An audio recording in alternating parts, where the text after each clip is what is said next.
Ohio. Good morning. Ito po, tingnan ko na naman ngayon. Tapos na ako sa loob ng bahay ngayon po. Dito naman ako sa labas. Kaso lang, ang problema ho, tatapon na ho ito. Pinawaan ko siya dito kahapon sa... Dito ko po siya kinuha. Dito, ginanong ko na nilagari ko yan. Kasi malaki na siya. Ginanaw siya kalaki. Sa 27 years ko dito, dyan ako dito. 27 years sa Japan. Ito pa rin. Ganun pa rin ang buhay. Walang pagbabago. Malaki lang yung ano. Ang pagbabago, nasa akin. Kaya nagbago. Ayan, kakaputol. Lumaki na ho ang mga halaman ko. Ayan ho. Tsaka yun, ay magkarugtong. Bulok na po yung taas nila. Tapos, ito po yun. Bulok na po siya. Pero kahit bulok na yung dito niya, nilagyan ko pa rin siya ng taga-taga kong ganyan. Ito lang po kasi naisip kong paraan para ho, ito buhay po siya. Taga-taga ganyan. Ito lumabas na sa kanya nung nakaraan lang yan. Kasi ito rin, tinaga ko lang ho. Taga-taga ng konti. Yung binigyan lang ko na siya ng ano. Pagkakataon magkaroon ng kamag-anak. Kasi ito na yung lola. Kasi yung tatay, hindi ko alam kung nasaan yung lolo. Ito na yung, sige, nanay na lang. Ito yung mga yung mga ginaganong-ganong ko. Pag naganyan ko siya, lumalabas po yung ganyan niya. Kulay green niya. Ito nagiging, bunga. Hindi ko alam kung tama ko itong ginagawa ko. Pero ayoko po kasi siyang mamatay kasi matanda na po siya. Siguro 27 years lang ako dito. Plus yung tinanim siya ng asawa ko mga hanggang dito. 29 years. 29 years old na siya. Pero malubog pa rin siya, diba? Kung iisipin mo nga naman. Aray ko. Iisipin mo nga naman, no? Ganyan ang ginawa ko. Ito kakaano-ano ko lang yan. Kaya nabuhay siya. Ibig sabihin, kahit patay na yung ibang parts ng katawan niya, meron pa rin talagang ito patay na. Ito rin patay na. Pero ito, kasi may tubo pa siya eh. Kaso lang ho, talagang nangangailangan na ho ng ano. Iba na yung tunog niya. Ito, ganun din ginawa ko. Kasi ito, kakabutas-butas. Pag binutas ko yan dito, maglalabas po na naman yan. Ganyan ko lang siya ng konti. After ilang weeks siguro, mga weeks so siguro yan, meron na akong tubo dyan. Tulad nito, isa lang ako tumubo sa kanya. Ito naman, ang dami tumubo sa kanya. Ito naman yung kakaano-ano ko lang. Kasi nilalagyan ko sila ng kaidan na gano'n. Yan, nakita nyo yung green. Sorry ito kapututubo lang. Malit lang ko yan. Pag titignan nyo, malapit lang pag malaki. Siya po yung nagiging yellow or orange. Kapag na ano. Pero ang galing yan. Laklak siya. Hindi ko alam kung laklak ba yan. Tapos ayun naman. Bawal po kasi magtapon ngayon dito ng ganito. Hindi katulad sa Pilipinas, pwede pang saga. Pang siga. Gatong. Dito kailangan mo natin hati-hatiin yan ng ganyang kalaki. Tapos tsaka tatalian yan. Huwag na masyado mabigat na yan. Ito bali 1, 2, 3, 4. Yan ho, gagawin natin. Ito kaya lagari-lagari. Kasama pa joke. Iwain ko kasi ng ganyan yan. Mga dalawang bite. Bago siya itapon doon sa basurahan. Bawal ho kasi magtapon. Bukas tapon na ho. Kaya kailangan natin siyang pagtsagaang maputol. Pero grabe pawis na ako. Meron pang ano yan. Meron pang ano sa paa. Mabigat ito eh. Para hindi masaktan yung aking paa. patas ng bigat. Habang naglalagari. Exercise.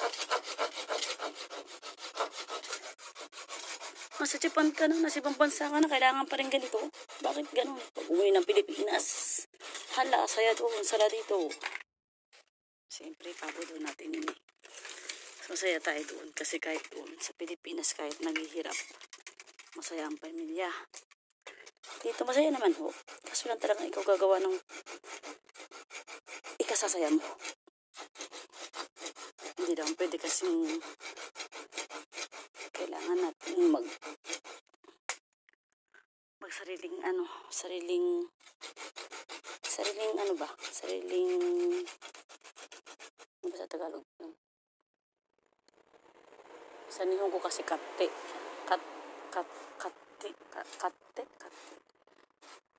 Yung hindi, mas maganda ko kasi may rules. Sumunod tayo sa rules ng Japan. Alam mo mas kung sumunod tayo sa rules ng Japan o kahit saan bansa. Parang sa Pilipinas din yan, pag may rules ka, kahit saan bansa ka, basta may rules ka sa sarili mo, gawin mo yung maganda. Pero pag pangit ang rules mo, kung alam mong pangit, huwag mo na sundin. Pag tama ang rules mo, go. Pag mali, hindi mo gawin. Kanya-kanya lang muna nun eh.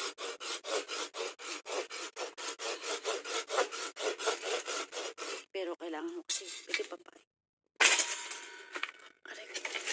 Baka kaya ng bato.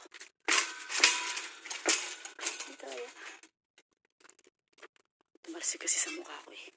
Hindi na nga ako maganda, tapos tatalsik pa sa mukha ko, hindi na mas lalong minus. Kaya ito, hanggat kayang lagari dito.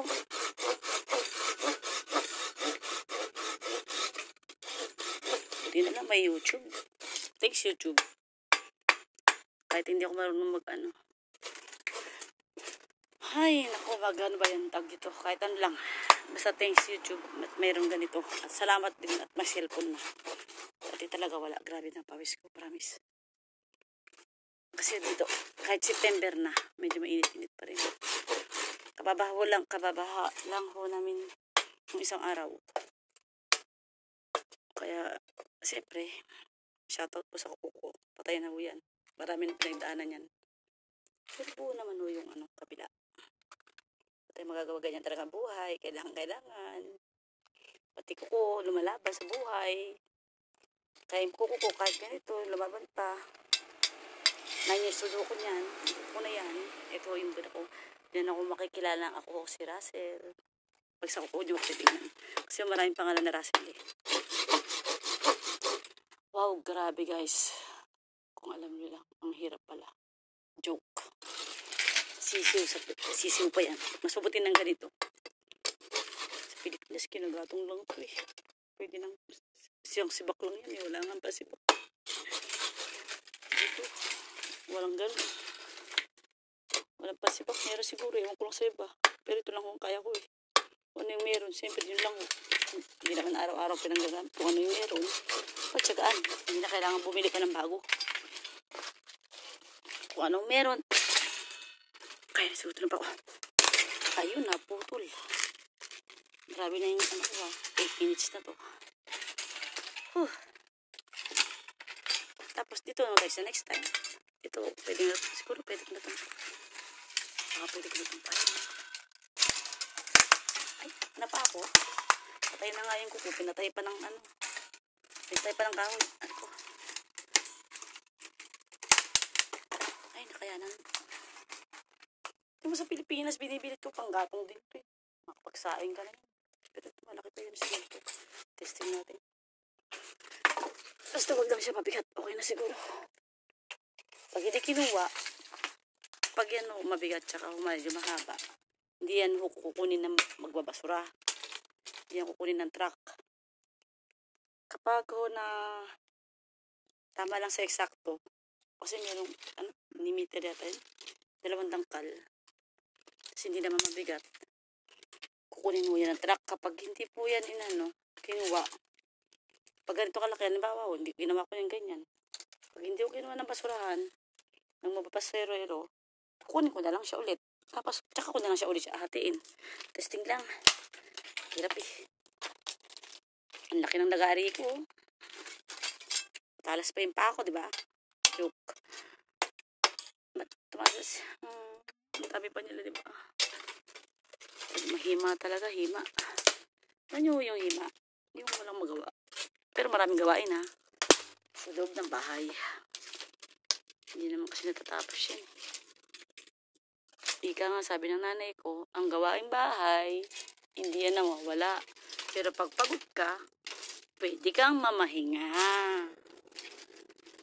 Kaya yun. Tapos mamaya tatali ko pa ho yan. Kasi pag hindi ko yan tinali, tatali ko yan dito. Naka 10 minutes na yung YouTube ko. Magagalit na sa YouTube niya. Mahaba-haba. Short mail daw. Tatali ko yan dito mamaya. Parang maya ko na lang papakita. Bye guys.